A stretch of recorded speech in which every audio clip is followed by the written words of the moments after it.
Good morning, everybody, and thank you for joining us on Halloween morning for our first ever presentation at the Training Institute on child support information geared toward active duty and veteran members of the U.S. Armed Forces.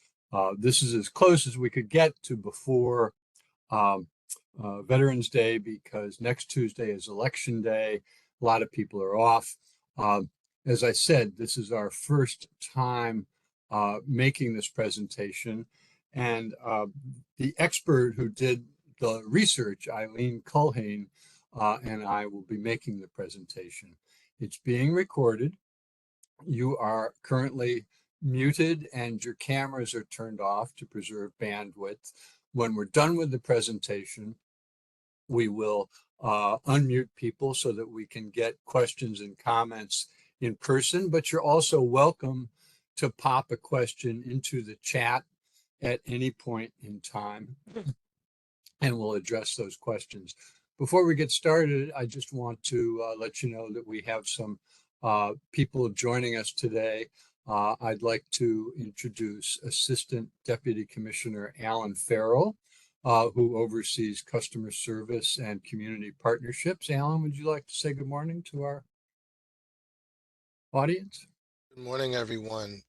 Thank you so much, Chuck, for that introduction, and want to thank everybody for joining us today. As Chuck said, this is our first ever Training Institute presentation on ways that the Office of Child Support Services can work with, assist, and support our active duty and veteran members of the U.S. Armed Forces. So we're really excited about this. We're so thankful that you were able to join and look forward to not only sharing the content, but hearing your comments and questions. Thank you. Thanks, Alan. And I want to stress that as we've dug deeper into the interplay between child support and how it affects the special circumstances such as veterans benefits, disability, etc. We know that we have most of the information correct, but there may be things that we've overlooked, or some of you may have had experiences that differ. So we're looking to learn from today's session, in addition to imparting what we do know. In addition to recording this session, we will also send a copy of the presentation to everyone in attendance today. We'll get that out sometime this week, along with some other documentation. If you have questions that we can't answer, we will try to get those answers and send the answers along with the copy of the presentation when we send it out. So with that, let's get started. Izzy, let's go to the next slide. And do you have any poll results for us?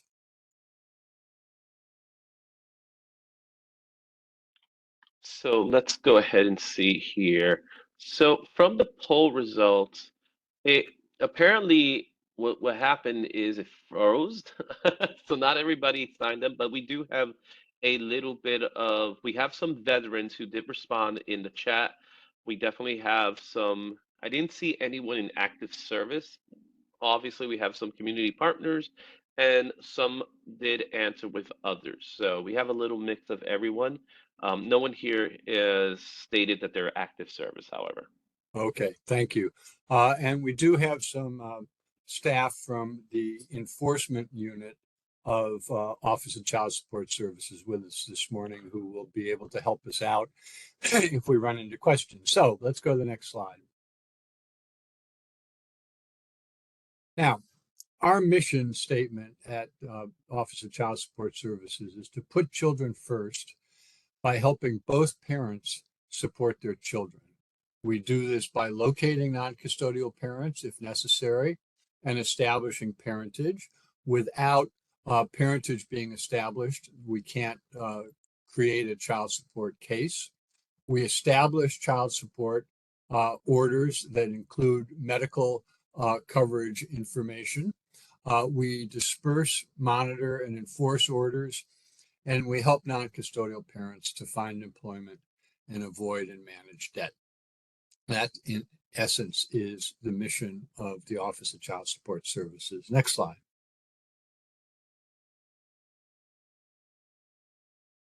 Child support has many benefits. First and foremost, legal parentage is established. And nowadays we use the term parentage rather than paternity to reflect the fact that there are a variety of ways that families are formed these days.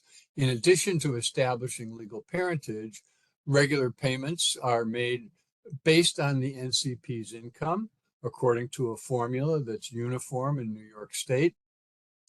There's formal documentation of child support, which prevents disagreements along the lines of, you paid me last month. No, I paid you last month. No, you didn't. Yes, I did. We can track and provide an account statement where necessary. Collections are enforced. So if the non-custodial parent falls behind, we can apply enforcement measures to make sure that the non-custodial parent lives up to the role of supporting a child that the non-custodial parent helped bring into the world. And most importantly, the cost of raising a child is shared by both parents. Let's go to the next slide. Child support improves outcomes for families across the board. For custodial parents, it provides financial stability, the service of record keeping that we provide, and the child support order also provides for how to meet the medical needs of the child, as well as child care support for the early years before a child's in school. NCPs, it gives the NCP a voice in the child's future. It enhances the opportunity for NCPs to engage with their children, and it encourages them to find and keep employment.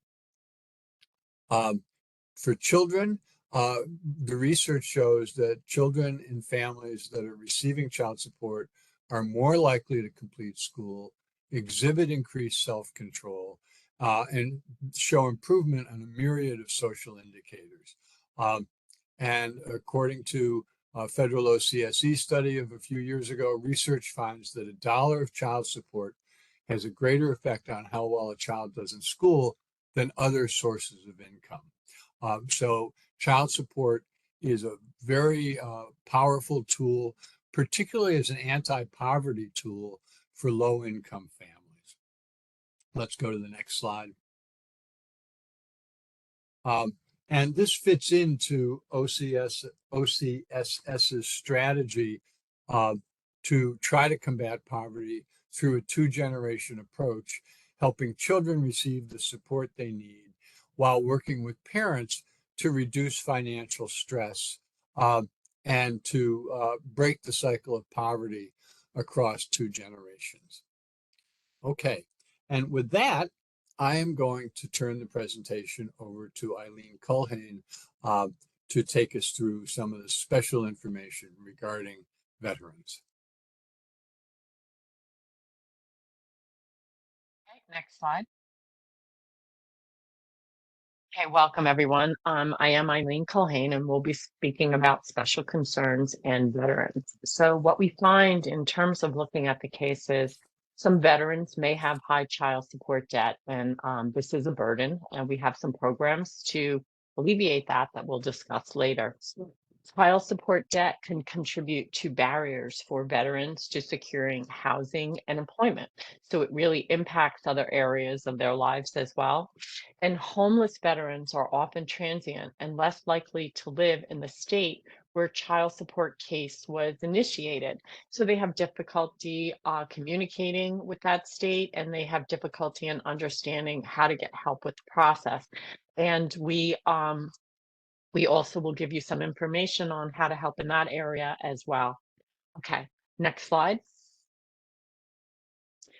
So as a member of the military, there are some protections for military service people. The first is the Service Members Civil Relief Act. It's SCRA, and it's a federal law that protects uniformed service members. And they can have protection from default orders and can pause proceedings and garnishment initially for 90 days. And it's also possible for an extension. Now, this protection is primarily for active duty service members or veterans upon return from active duty, or those that re-enlist. So that is one protection that is available for military service people. Let's take a look at how the demographics play out. Next slide. So here are known veterans on the OCSS caseload. So what we have found is veterans represent approximately 3% of New York City's caseload. And there are 6,357 veteran child support cases in New York City. The way that breaks down between CPs and NCPs are that 22% of the cases are custodial parents. And custodial parents are the parents that have the children more than 50% of the time. And the NCPs are about 78% of the caseload. Okay, let's go on to the next slide. What we have found is the average obligation and amount paid for veterans at $314 is the average monthly obligation amount for veteran NCPs. However, 31,260 is the average amount veterans have paid over the life of a child support case. So those are some areas, and we know the average monthly amount and we know the average amount paid, which is a substantial amount paid over the life of a child support case. Okay, next slide. And what we'll talk about here is veterans pay and enforcement. So there's a couple of things to consider before going into the slide. Right now, what we're speaking about is enforcement in terms of how to enforce the child support order. But before the order is even established, the child support officials will consider all the income in determining the child support amount. And state guidelines consider income for military members, and that includes base pay, any special skills pay, bonuses, and allowances, such as basic allowance for housing and basic allowance for sustenance. But now, in terms of enforcement of that order, only certain payments are subject to income withholding.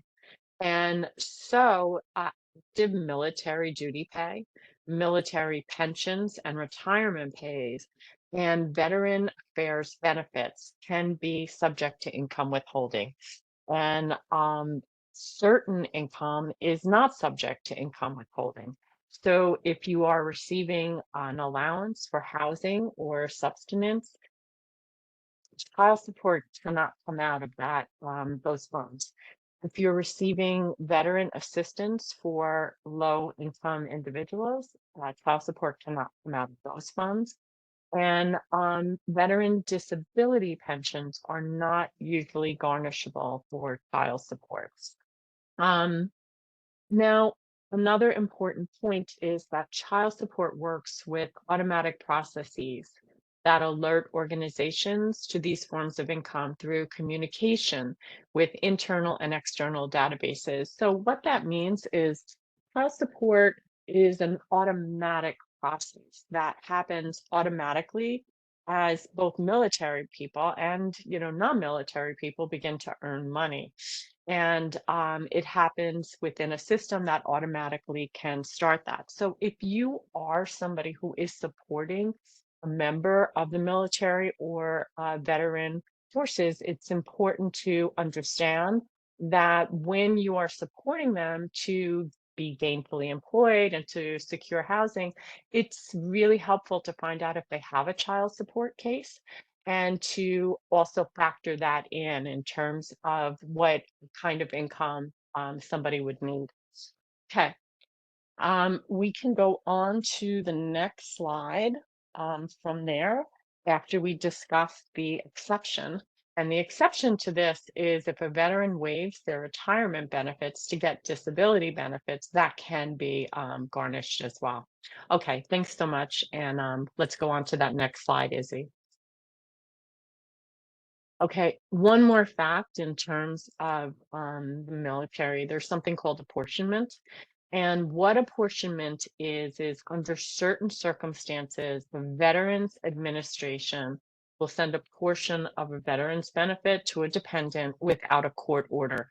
So this is not a child support action. It's not something that child support has really any kind of involvement in. It comes from the Veterans Administration. And who can ask for an apportionment? A minor child, an estranged spouse, or a dependent parent. And they could work directly with the VA without a child support order to gain benefits. And if you need help with any of these types of actions, we have some resources at the end that we can refer you to. Okay, Chuck, I'd like to turn it back over to you for the child support process. Thanks, Eileen. Izzy, can we have the next slide? Here you see the life cycle of a child support case. And it's important to realize that we have a long-term relationship with our clients. If a case is opened when a child is 2 years old, for example, the age of emancipation in New York State is 21.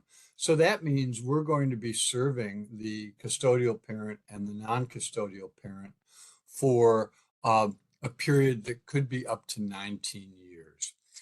So a case is opened when a custodial parent comes into either our borough office, one of our borough offices, or to family court and asks us to open a case. We then set about establishing parentage. As I said earlier, without establishing parentage, we can't establish a child support order. Child support orders are created in family court in front of a support magistrate. It's a different part of family court, separate and apart from the units that deal with issues like custody or foster children. The support magistrate just looks at child support. The New York State Child Support Standards Act mandates that it's 17% of the NCP's gross income for one child, 25% for two children, 29% for three, 31% for four, and at least 35% for five or more children. And that holds true up until the point where the income exceeds around $165,000, $170,000 annually, in which case the support magistrate has more discretion. We go about collecting and distributing support and enforcing or modifying the order.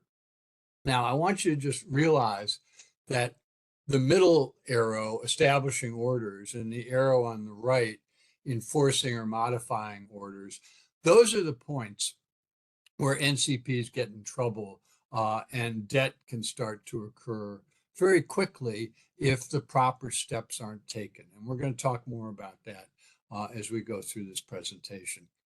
But suffice to say,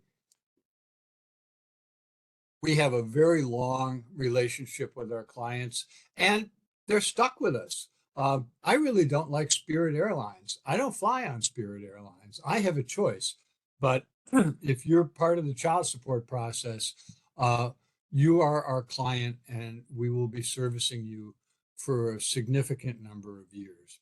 Next slide.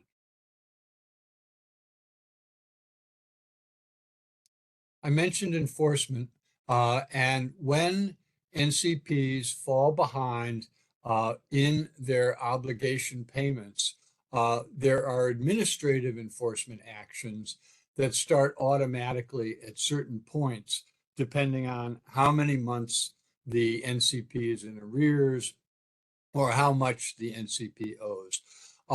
Among the enforcement actions we can take, these are not all of them, we can report the NCP to a credit agency. We can suspend the NCP's driver license.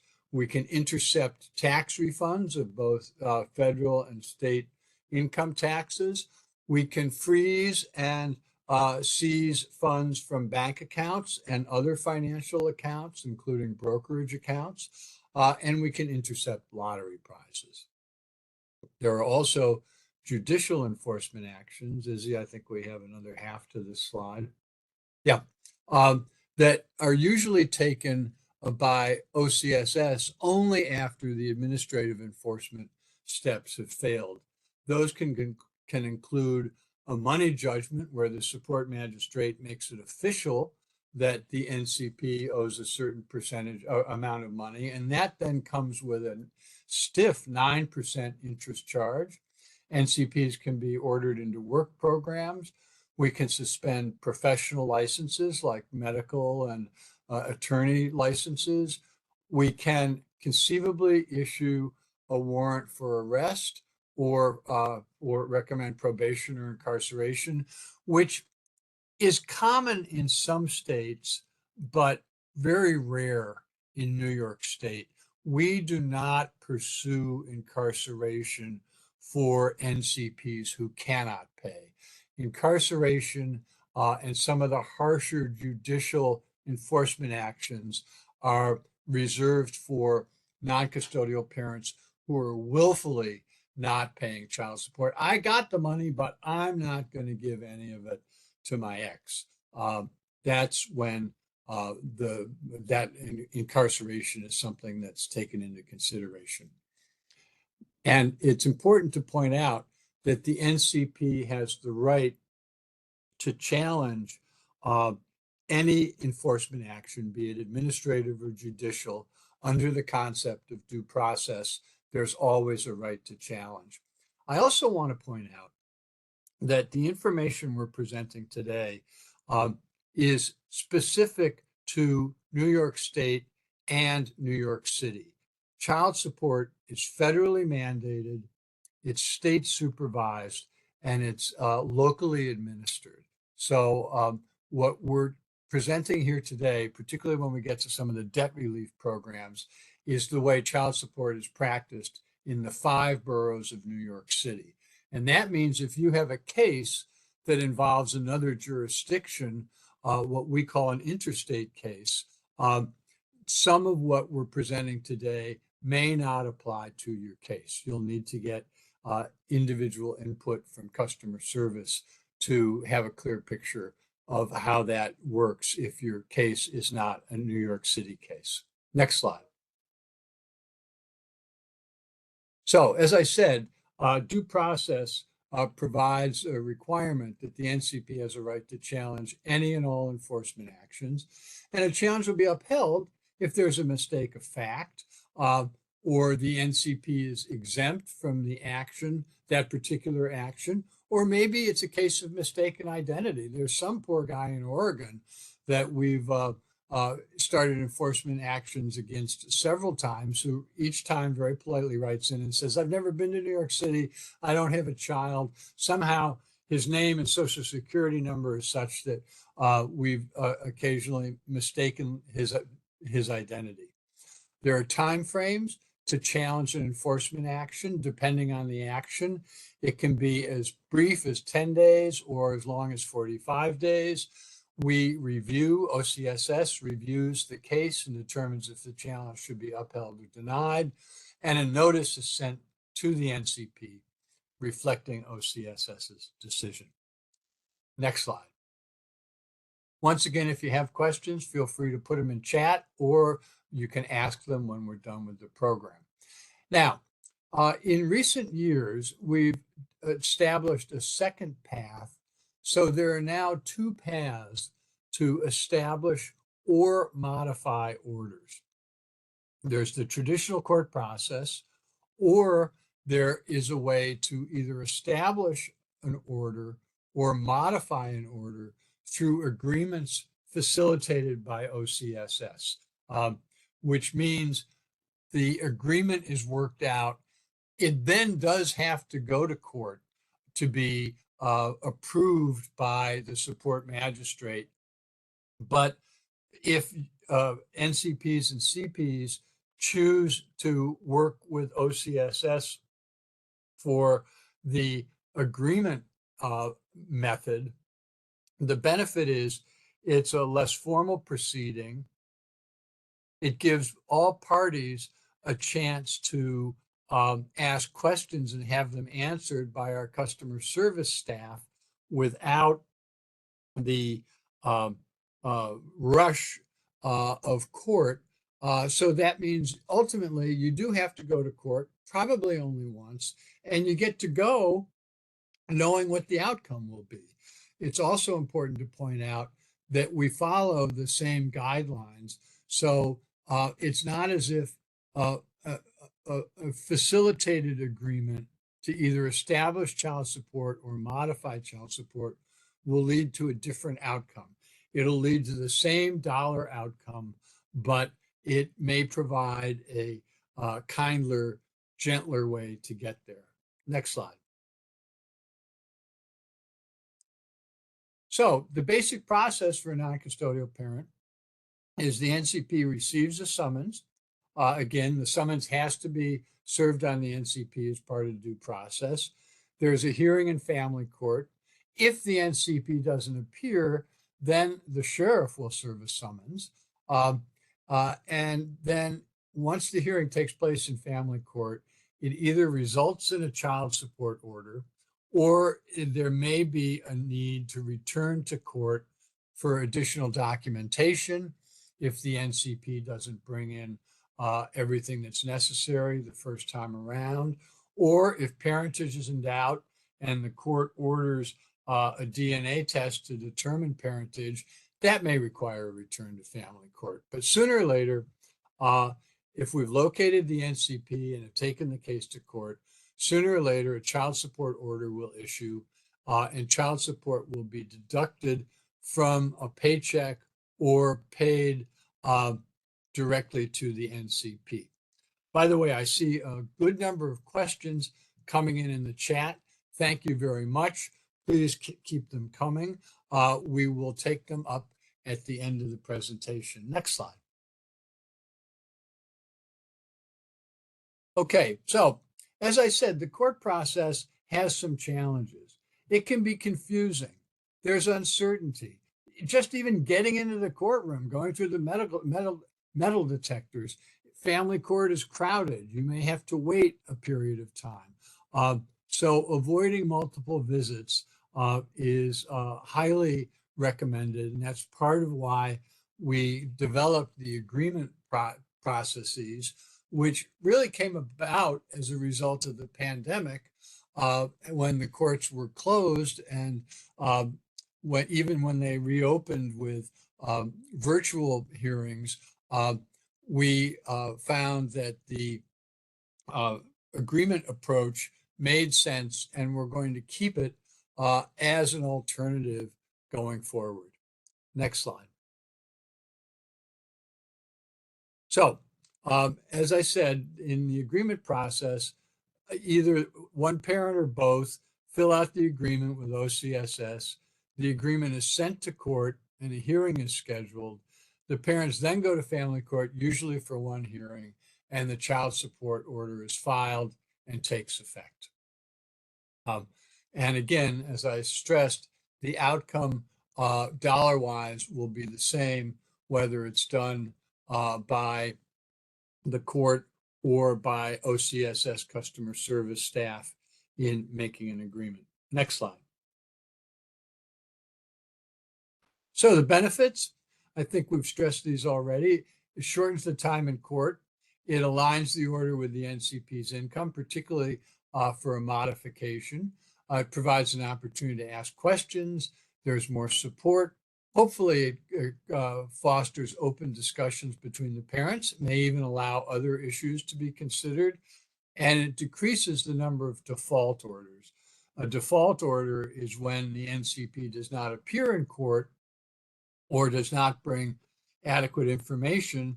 And it's not uncommon for the support magistrate to issue a default order that tends to be on the high side, because that will encourage the NCP to come back to court with the proper documentation. Next slide. So if you're interested in pursuing an agreement to apply, you can email us at this rather lengthy web address. And again, we'll be sending you the presentation. Just put agreements in the subject line and customer service staff will get in touch with you. Or you can visit the Customer Service Center in Lower Manhattan. It's located at 151 West Broadway on the 4th floor, and it's open Monday through Friday, 8 a.m. to 6 p.m. You can also email us, we'll talk about this a little bit, to set up a telephone appointment for assistance. Next slide.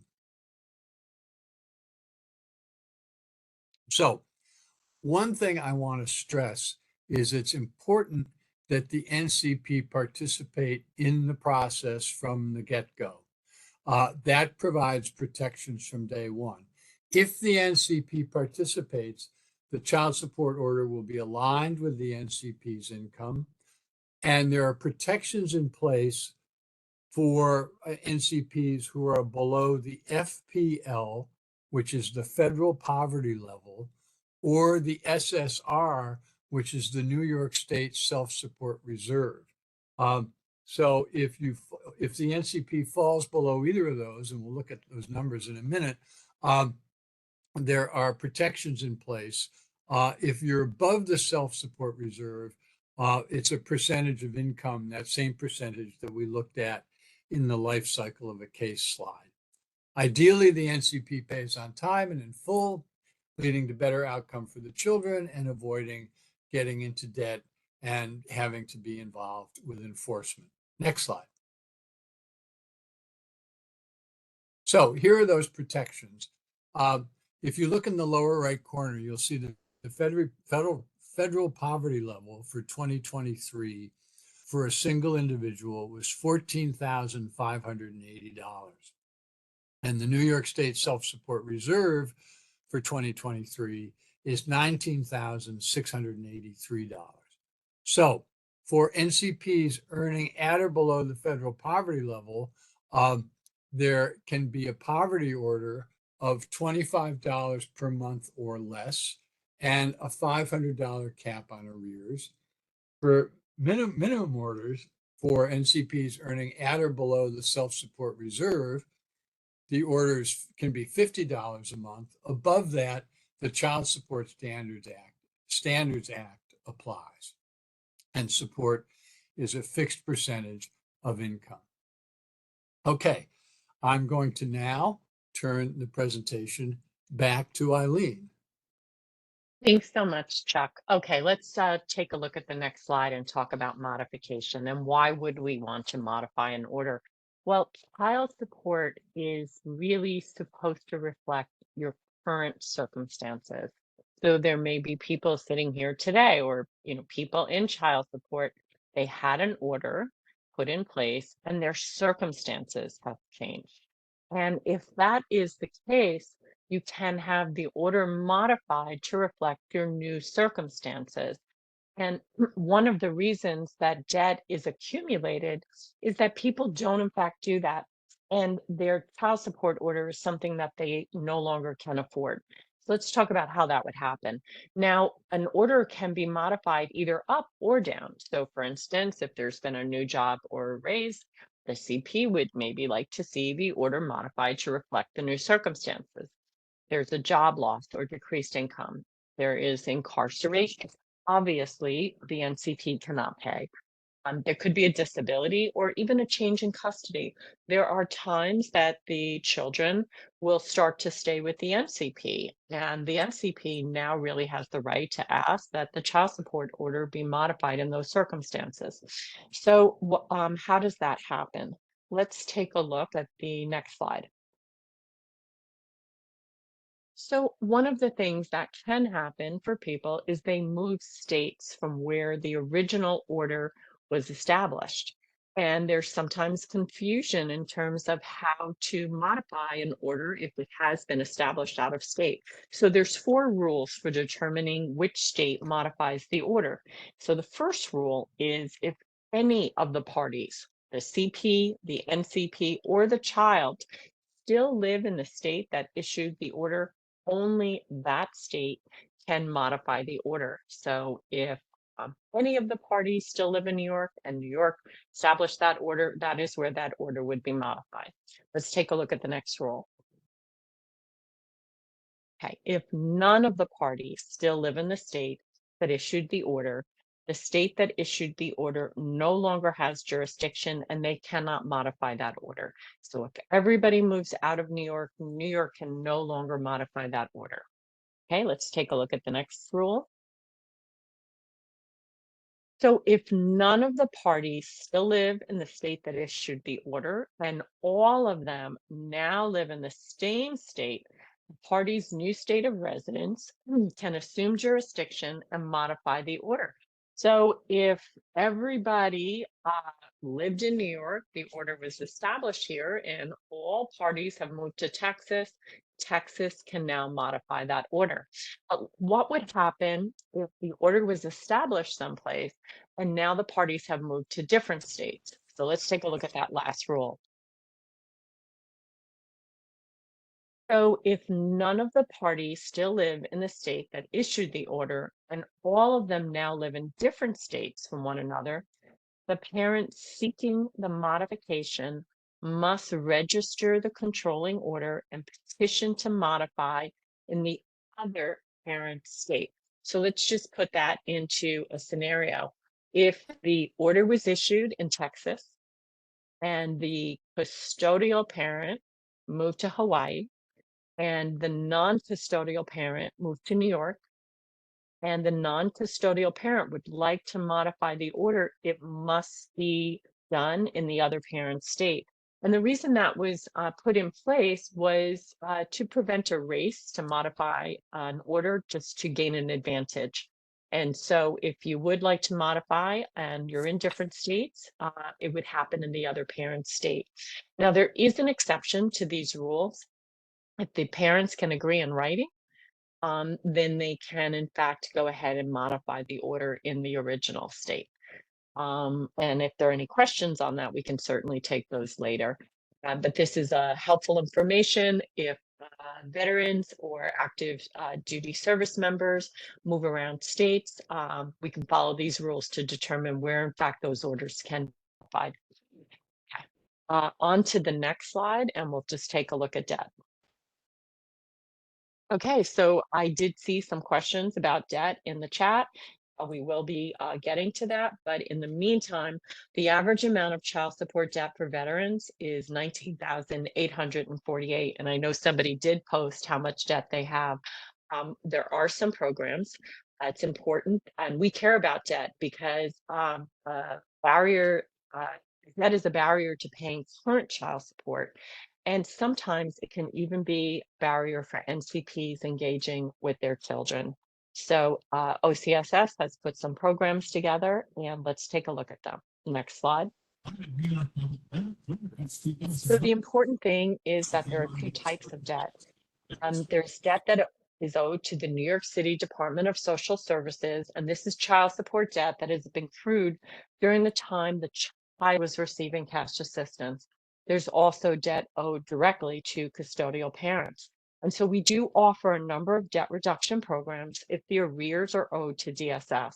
We also have an approach to debt owed to the CP, which is mediation, and we'll discuss that shortly. And these programs are unique to New York City child support. They're not offered anywhere else in the state. There's a link there if you'd like more information, but we'll go over the programs. Izzy, next slide. Okay, so these are the debt reduction programs. There's something called arrears cap, and this program caps arrears at $500 during the period an NCP earns at or below the federal poverty level. So if you were out of work, incarcerated, all the arrears can be capped at $500. There's an arrears credit program, which provides $5,000 annual credit when child support is paid for a full year. And this program can be repeated for 3 years for a maximum credit of $15,000. We have a pay it off program, and it's a limited time arrears payment matching program. So make a payment of $500 or more toward child support debt, and the payment will be matched. That's at special times. Sometimes it can happen twice a year. There's also the Parent Success Program, and it's designed to support an NCP's well-being to $10,000 in debt can be eliminated after completing an approved substance use treatment program. So we have an upcoming presentation on debt reduction on November 28th, and you'll have a chance to register at the end of the slide deck. There is a link if you want more information. Okay, so let's go on to the next slide. So these programs do work. In terms of the first program here, we have reduced $224 million in debt over the course of from 2009 to 2022, and we've helped 17,003 NCPs, and that's our arrears cap program. Our arrears credit program has reduced almost 71 million in debt and helped over 4,000 NCPs, and the Pay It Off has reduced 18 million in debt and helped 3,800 NCPs. And so it works. We use these programs because everyone wins. The NCP gets a debt reduction, and the CP often sees increased in payments from the NCP. So it's not just the debt, future child support payments do also get affected. Okay, so if you're interested, go on to the next slide. Okay, so what we have here is you can email and just, quickly send an email, debt reduction, you'd like information, include that information on the bottom there. You can also visit Customer Service Center in Lower Manhattan, and the address is there and the hours. They're open every day, every workday from 8 to 6. There's a link there if you would like more information. You can just click that and apply. So let us know. And we also don't forget there is an upcoming presentation on that if you'd like more information. Now let's go on to if the debt is owed to the CP, and we'll talk about mediation. Izzy, the next slide. So really, it's important to really say here that mediation can address child support debt, but it also can address a number of other issues. We can talk there about past child support payments, future payments, custody or visitation can be discussed, as well as sort of communication or other types of conflicts.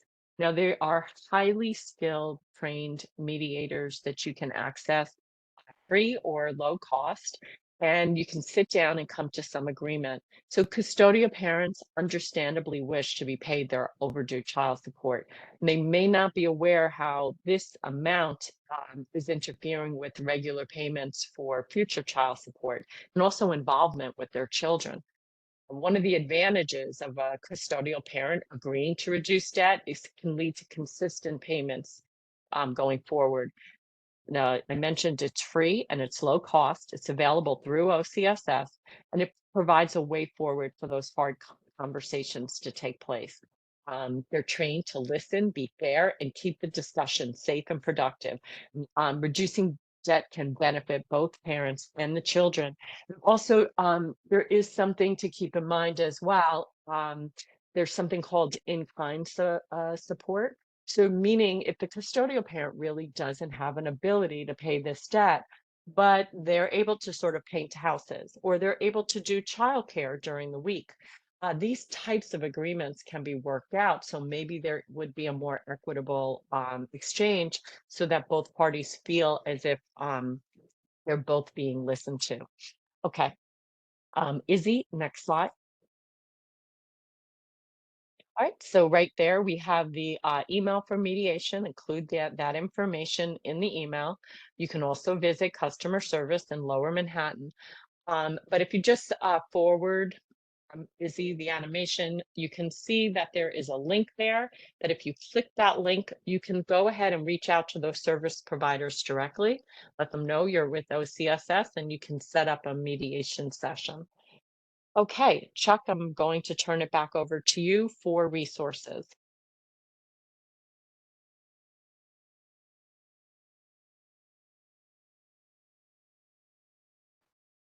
Okay, let's go to the next slide, Izzy. By the way, I see we're getting a lot of questions in chat, so we'll be turning to those shortly. So one of the things we've tried to do at OCSS is improve communications with our clients. We've got a lot of how-to videos on YouTube, and we're working on producing more of those. So for example, on YouTube, you can see a short video on how to set up a phone appointment with customer service, how to fill out the financial summary form that NCPs have to fill out to go to court, a number of different topics. We've worked on improving our website. And as I mentioned earlier, we've set up a method to create appointments over the telephone with customer service. And all the click here's that you see will be live and clickable when we send you the presentation. Next slide. In addition, this is a very important tool for both NCPs and CPs. It's the Access HRA Child Support mobile app. You can use it to start an application for child support, submit forms and affidavits, including challenges to all the enforcement actions. NCPs can make an online credit, debit, PayPal, or Venmo payment with no fee. And that's huge. A lot of the services in other parts of the state, other parts of the country, there may be a $3 or $4 fee every time you make a payment. Well, if you've got a $4 fee and a child support obligation of every 2 weeks, 26 times 4, that's over $100 just in fees every year. But using our mobile app, you can make those payments with no fee. You can also apply for agreements and debt reduction, all provided by through the mobile app. You can get the mobile app by using your smartphone and grabbing the QR code, or you can use the link that we'll be sending you with the presentation. Next slide. Now, one of the things we are prepared to do and happy to do is provide case review for members of the armed forces. This will mean that you'll set up an appointment to meet with a customer service representative over the phone to review your child support case and ask questions. You can schedule an appointment by emailing that same address that we've shown you several times in the presentation. Provide your case ID, name, and date of birth, and enter AF case review in the subject line of the email, Armed Forces Case Review. So if you have questions, have issues, think there's something that's not correct in your